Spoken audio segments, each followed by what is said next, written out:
Good morning विद्यार्थियों।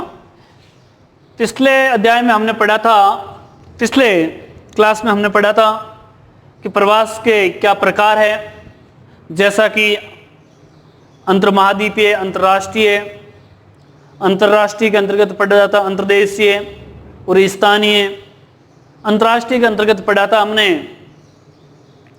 एशियाई प्रवास, यूरोपियन प्रवास, उनके बारे में। फिर वो शीतोष्ण कटिबंधीय घाट के क्षेत्र, उष्ण कटिबंधीय घास के क्षेत्रों के अंदर प्रवास, और आज पढ़ते हैं इनके परिणाम के बारे में। जनांगीकी परिणाम, यानी कि प्रवास करते हैं तो प्रवास से क्या होता है, क्या नुकसान है, क्या फायदा है, उनके बारे में। तो आज बात करें जनांगीकी परिणाम। प्रवास करने से कुल जनसंख्या पर कोई प्रभाव नहीं पड़ता है। कुल जनसंख्या पर प्रवास करने से कोई प्रभाव नहीं पड़ता है, लेकिन हाँ विशेष स्थान पर जरूर प्रभाव पड़ता है। विशेष स्थान पर, जैसे मान लीजिए बाड़मेर के लोग बाड़मेर में इधर उधर प्रवास करें तो बाड़मेर की कुल जनसंख्या पर कोई फर्क नहीं पड़ता है। लेकिन हाँ बाड़मेर के लोग मान लीजिए बालोतरा चले जाते हैं सभी, तो बालोतरा पर स्थान विशेष पर जरूर फर्क पड़ेगा। तो इस प्रकार जनांगीकी परिणाम के बारे में पढ़ते हैं। तो पहला है जनांगीकी, दूसरा है सामाजिक और सांस्कृतिक परिणाम, तीसरा आर्थिक परिणाम पर क्या प्रभाव पड़ेगा, और पर्यावरणीय प्रभाव क्या पड़ेगा उनके ऊपर जनसंख्या प्रवास से, उनके बारे में अपन विस्तार से थोड़ा डिस्कशन कर लेते हैं। तो प्रवास से जनसंख्या संतुलन बिगड़ जाता है। प्रवास से जनसंख्या संतुलन बिगड़ जाता है। कहीं जनसंख्या अधिक हो जाती है, कहीं कम हो जाती है, संतुलन बिगड़ जाता है। और दूसरा क्या होता है कि जो ग्रामीण क्षेत्र में विद्यार्थियों, ग्रामीण क्षेत्र में जो कुशल व दक्ष लोग नगरों में आ जाते हैं ना, आ जाते हैं, जिससे गांव में विकास का अभाव होता है। गांव में कुशल लोग नहीं रहते हैं, कुशल लोगों का अभाव है ना, ये जनांगीकी प्रभाव। और बात करें, साथ ही लिंगानुपात भी बिगड़ जाता है। लिंगानुपात का संतुलन गड़बड़ हो जाता है, बिगड़ जाता है ना, बिगड़ जाता है। पुरुष लोग हैं, पश्चिमी राजस्थान कृषि प्रधान, अपने एशिया में अधिकतर तो रोजगार के लिए पुरुष जाते हैं, पश्चिमी यूरोपीय देशों में तो रोजगार के लिए महिलाएं जाती है, आपने पहले पढ़ा था। लेकिन यहां लिंगानुपात भी क्या हो जाता है, प्रवास से बिगड़ जाता है। और ग्रामीण के कुशल और दक्ष लोग होते हैं वो शहरों की ओर, नगरों की ओर आ जाते हैं, तो गांव में कुशल और दक्ष लोग नहीं मिलते हैं, और जनसंख्या संतुलन क्या हो जाता है विद्यार्थियों, बिगड़ जाता है। तो इस प्रकार अपन बात करें जनांगीकी के अंतर्गत, यानी कि संतुलन बिगड़ जाता है। अब बात करें सामाजिक परिणाम के अंतर्गत, सामाजिक परिवर्तन के अंतर्गत, तो एक सामाजिक परिवर्तन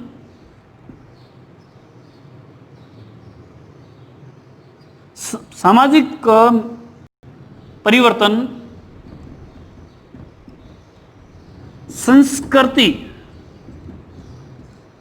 को समझने में सहायक है।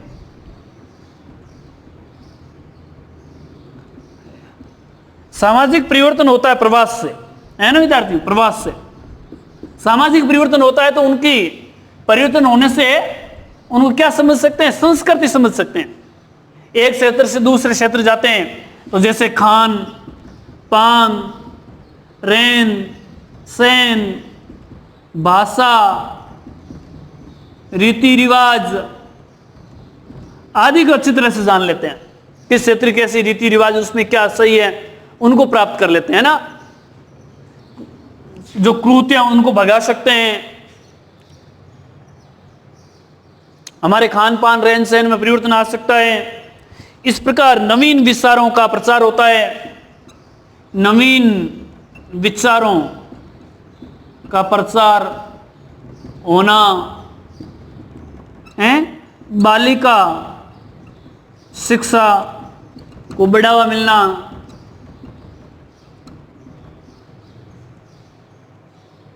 इस प्रकार से सामाजिक संस्कृति में परिवर्तन होता है। रहन सहन, खान पान और प्राचीन समय में वेशभूषा और आज की वेशभूषा काफी परिवर्तन हो गया। यही सांस्कृतिक परिवर्तन। खाने पीने का कौन से कितने सिस्टम थे, बैठ करके खाते थे लोग, अब पता नहीं क्या क्या करके बम पर खाना कैसा आ गया, आपको समझते ही है। इस प्रकार बात करें नवीन तकनीकी का प्रचार होता है। नवीन तकनीकी का प्रचार होता है। परिवार नियोजन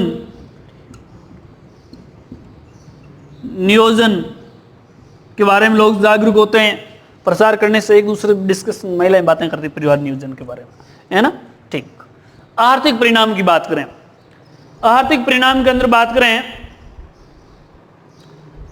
तो प्रवासी लोग अपनी कार्यकुशलता और तकनीकी ज्ञान से, प्रवासी लोग अपने तकनीकी ज्ञान और कार्यकुशलता से वहां आर्थिक उत्पादन बढ़ाते हैं। आर्थिक उत्पादन बढ़ाना, है ना। संसाधनों का अधिकतम उपयोग करना, व्यर्थ पड़े संसाधनों का उपयोग, उच्च तकनीकी कुशल व दक्ष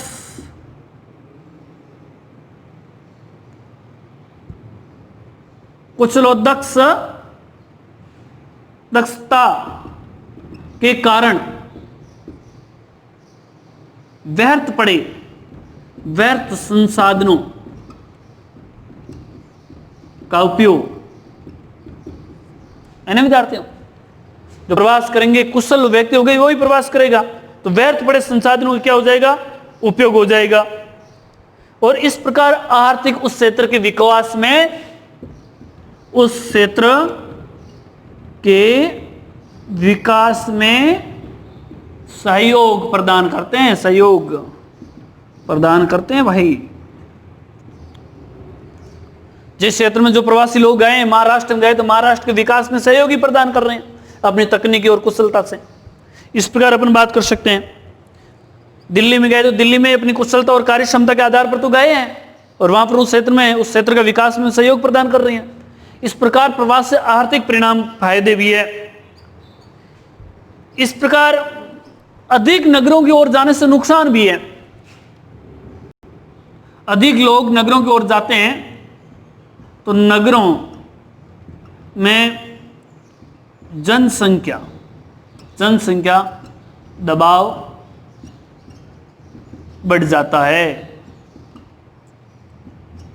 गंदी बस्तियों का विकास भी हो जाता है। इस प्रकार अपन बात कर सकते हैं।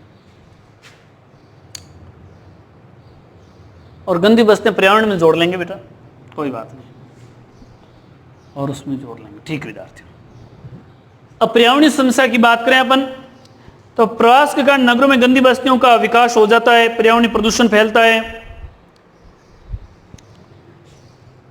प्रवास से नगरों में गंदी बस्तियों का विकास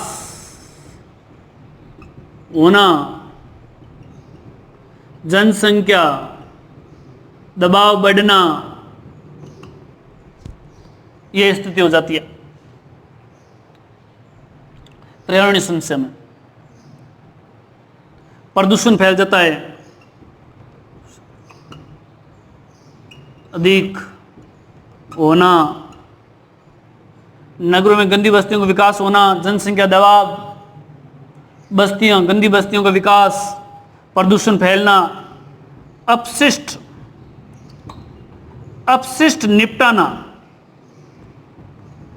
निपटाने की समस्याएं होना। इतना कचरा हो जाता कि सरकार भी फेल हो जाती है, नगर पालिका भी कचरा उठाने में सक्षम नहीं रहती है। इस प्रकार से पर्यावरणीय समस्या भी है। तो हमने जनसंख्या के परिणाम पढ़ा था, प्रवास के परिणाम पढ़ा था, जनांगी, सामाजिक सांस्कृतिक परिणाम, आर्थिक परिणाम, पर्यावरणीय परिणाम, जिसके अंतर्गत प्रवास से जनसंख्या संतुलन बिगड़ जाता है। ग्रामीण क्षेत्र के कुशल और दक्ष लोग नगरों की ओर आते हैं, जिससे गांव में कुशल लोगों का अभाव हो जाता है। लिंगानुपात का संतुलन बिगड़ जाता है। बात करें सामाजिक सांस्कृतिक परिणाम के अंदर, सामाजिक परिवर्तन संस्कृति का समझने में सहायक है। खान पान, रहन सहन, भाषा, रीति रिवाज के नवीन विचारों का प्रचार होना, बालिका शिक्षा को बढ़ावा मिलता है। नवीन तकनीकी का प्रचार, परिवार नियोजन जैसी संस्कृति में और लोगों को जागरूक करते हैं। आर्थिक परिणाम, आर्थिक उत्पादन बढ़ाना, संसाधनों का अधिकतम उपयोग करना, कुशल और दक्ष के कारण कार्य व्यर्थ पड़े संसाधनों का उपयोग करना, उन क्षेत्रों के विकास में सहयोग प्रदान करना। पर्यावरणीय समस्या के अंदर नगरों में गंदी बस्तियों का विकास होना, जनसंख्या बढ़ना, प्रदूषण अधिक होना, अपशिष्ट निपटाने की समस्या हो जाना। इस प्रकार हमने पढ़ा प्रवास के परिणाम के बारे में। अब विद्यार्थियों पढ़ते हैं मानव विकास के बारे में। ये प्रवास का कंप्लीट होता है, अब मानव विकास की बात करते हैं। किसकी बात करते हैं विद्यार्थियों? मानव विकास की। मानव विकास सूचकांक क्या है और उनके बारे में अवधारणा क्या है, उनके बारे में बात करते हैं।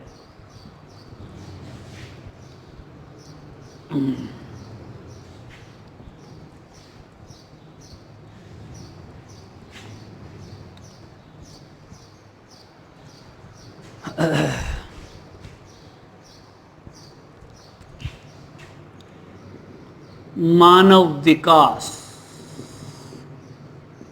की अवधारणा किसने दी थी और क्या है? मानव विकास एक ऐसे विकास से है, मानव विकास एक ऐसे विकास से है जिसमें विकल्पों में वृद्धि हो। मानव विकास एक ऐसे विकास के रूप में होता है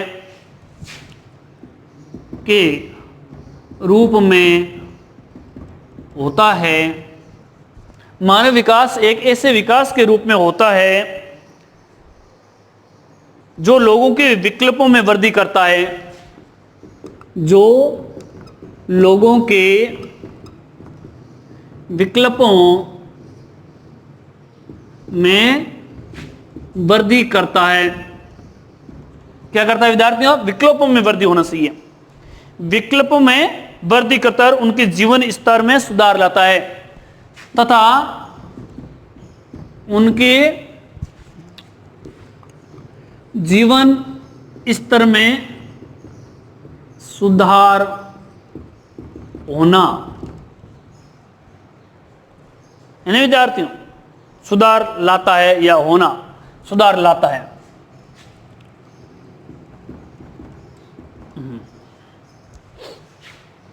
मानव विकास एक ऐसे विकास के रूप में होता है जो लोगों के विकल्पों में वृद्धि करता है।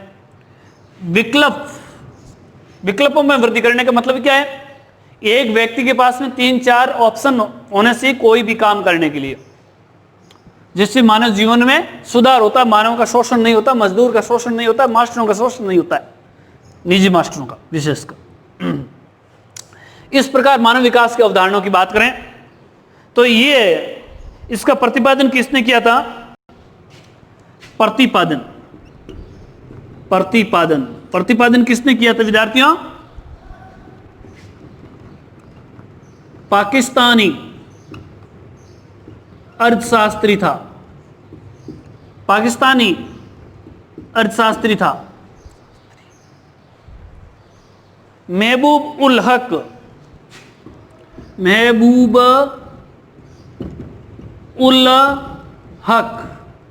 और एक भारत का भी था अर्थशास्त्री।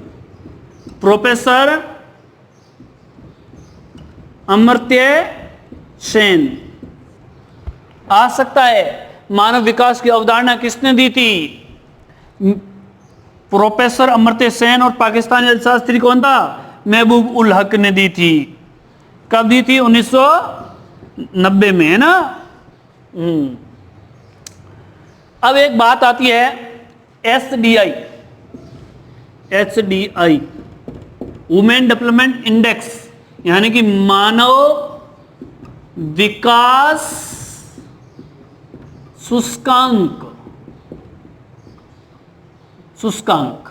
एसडीआई, मानव विकास सूचकांक। विश्व के विभिन्न देशों में मानव विकास के स्तर को मापने के लिए विश्व के विभिन्न देशों के मानव विकास के स्तर को मापने के लिए ये मानव विकास सूचकांक तैयार किया गया है। मापने के लिए आय, शिक्षा, जीवन प्रत्याशा के आधार पर मापने के लिए आय, शिक्षा और जीवन प्रत्याशा के आधार पर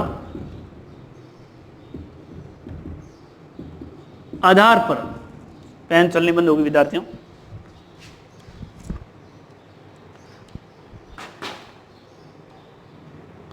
आधार पर सांख्यिकीय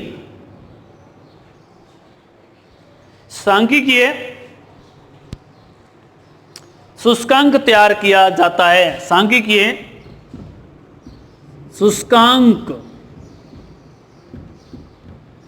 तैयार किया जाता है जिसमें विशेषकर उन देश की आय, शिक्षा आदि को सम्मिलित किया जाता है, जिसमें मानव विकास सूचकांक कहते हैं, जिसे मानव विकास सूचकांक कहते हैं। विश्व के विभिन्न देशों के मानव विकास के स्तर को मापने के लिए आय, शिक्षा और जीवन प्रत्याशा के आधार पर सांख्यिकीय सूचकांक तैयार किया जाता है, जिसे मानव विकास सूचकांक कहते हैं। एसडीआई का जो मान होता है, मानव विकास सूचकांक का जो मान होता है, एचडीआई का मान 0 से 1 के मध्य होता है। ध्यान रखना, एसडीआई मान किसके मध्य होता है? 0 से 1 के मध्य।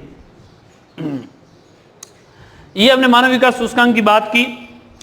अब बात करते हैं मानव विकास सूचकांक के स्तंभ कौन कौन से हैं। मानव विकास सूचकांक के स्तंभ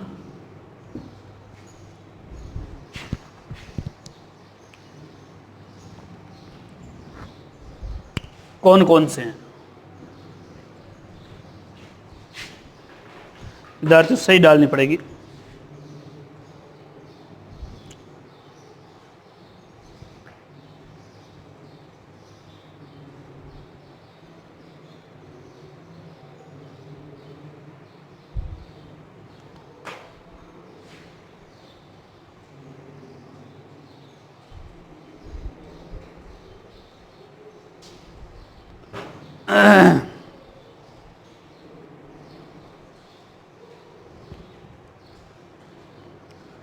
मानव विकास सूचकांक के स्तंभ, फिर भी नहीं चल रहा है।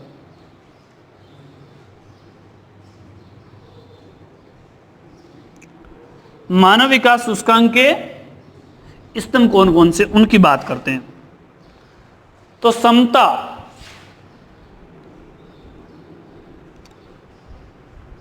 क्षमता, सतत पोषणीयता,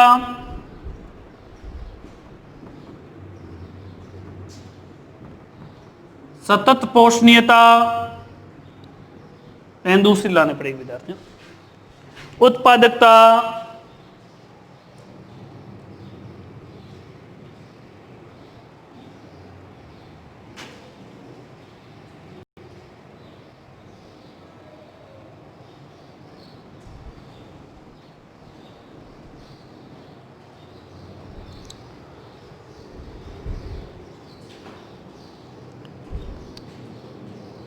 सशक्तिकरण, क्षमता, सतत पोषणीयता, उत्पादकता,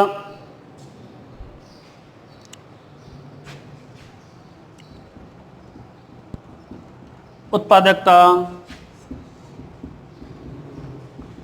सशक्तिकरण। इस प्रकार हमने बात की मानव विकास के स्तंभ कौन कौन से हैं। मानव विकास के स्तंभ, मानव विकास सूचकांक के स्तंभ कौन कौन से हैं? समता, सतत पोषणीयता, उत्पादकता और सशक्तिकरण।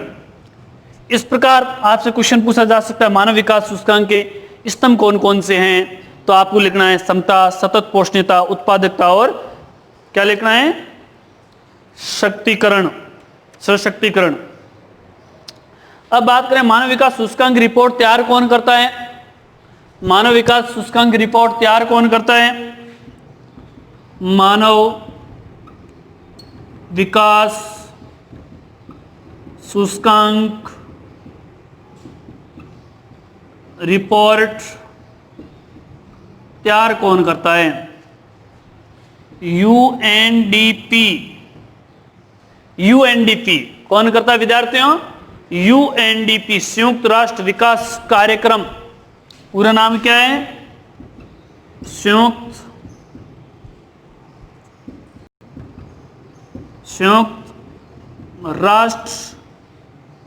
संयुक्त राष्ट्र विकास कार्यक्रम, यूएनडीपी तैयार करता है।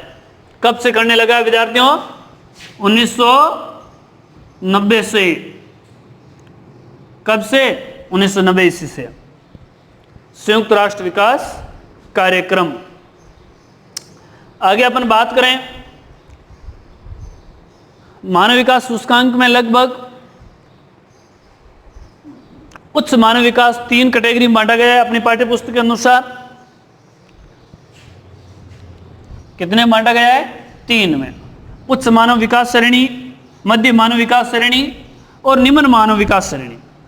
तो कौन कौन से देश किस श्रेणी में हैं, तो उसकी बात करें। विश्व में मानव विकास श्रेणी, विश्व में मानव विकास सूचकांक की बात करें तो अपन कितने भागों में बांटते हैं? फर्स्ट श्रेणी जो कि उच्च मानव विकास श्रेणी में रखते हैं, जिसका मान इस श्रेणी में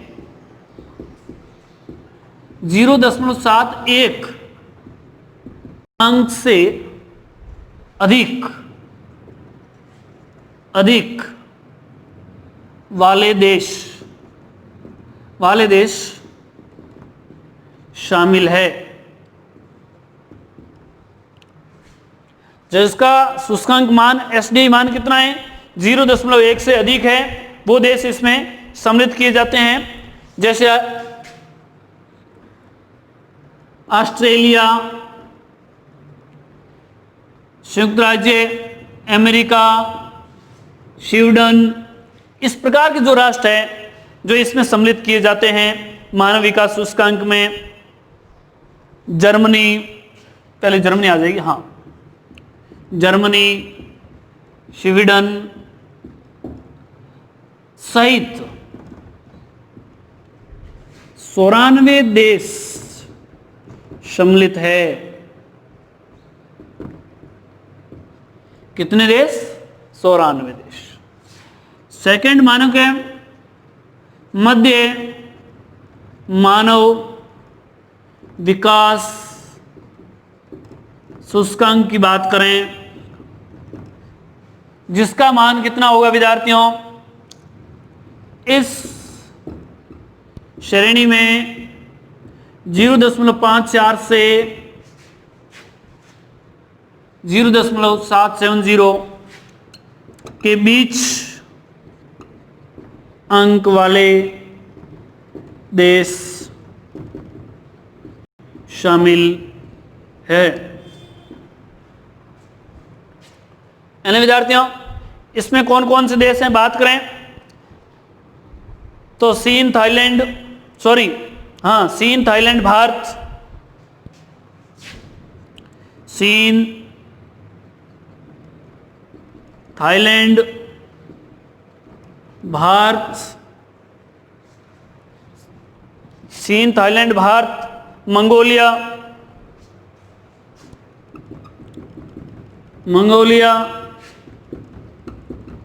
फिलीपींस सहित 47 देश शामिल है। थर्ड की बात करें, निम्न मानव विकास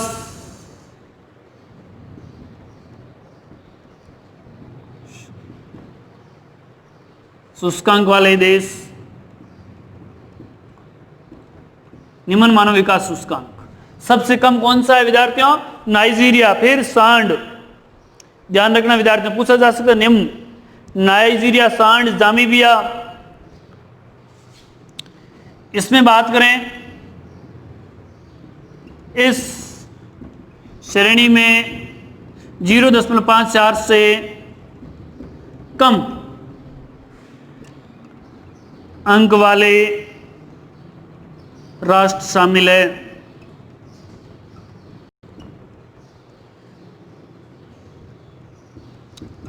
नाइजीरिया,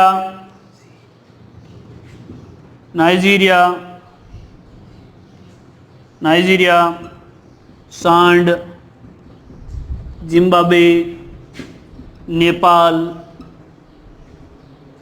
नाइजीरिया, सांड, जिम्बाब्वे, नाइजीरिया नहीं,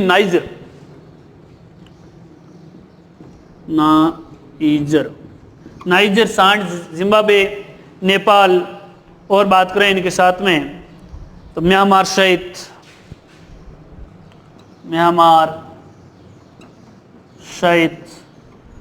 47 देश सम्मिलित हैं। 45 देश हैं, शायद 45 देश है। इस प्रकार बात करें भारत के संदर्भ में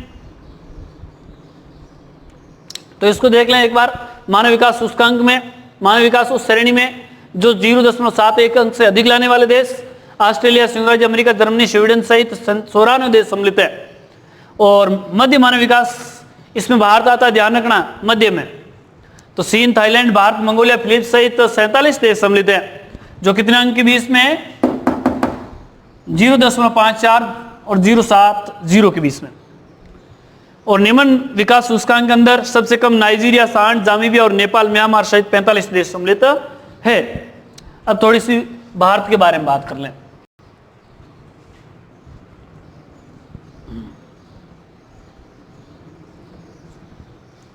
भारत में मानव विकास सूचकांक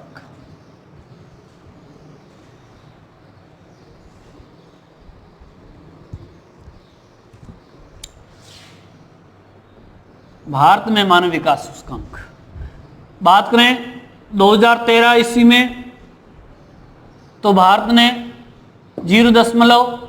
मानव विकास सूचकांक की बात करें 0.554 अंक प्राप्त करके विश्व में कौन सा स्थान था विद्यार्थियों, 137वां, 137वें पायदान पर था। बात करें 2015 में तो भारत ने 0.60 अंक प्राप्त करके 30वां स्थान प्राप्त किया था। कौन सा, 30वें पायदान पर था। इस प्रकार भारत में सबसे अधिक मानव विकास सूचकांक प्राप्त करने वाला राज्य केरल है।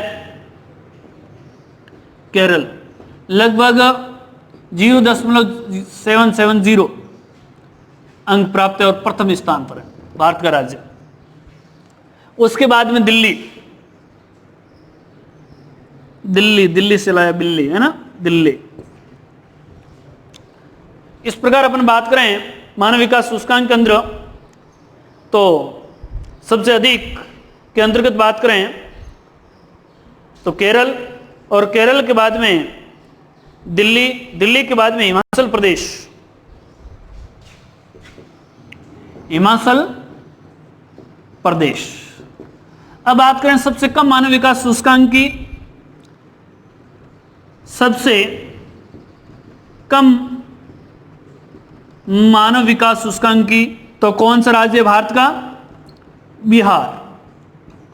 और ये केरल में सबसे अधिक मानव विकास सूचकांक का कारण क्या था? साक्षरता दर अधिक होना। इस प्रकार हमने भारत के संदर्भ में बात की। विद्यार्थियों,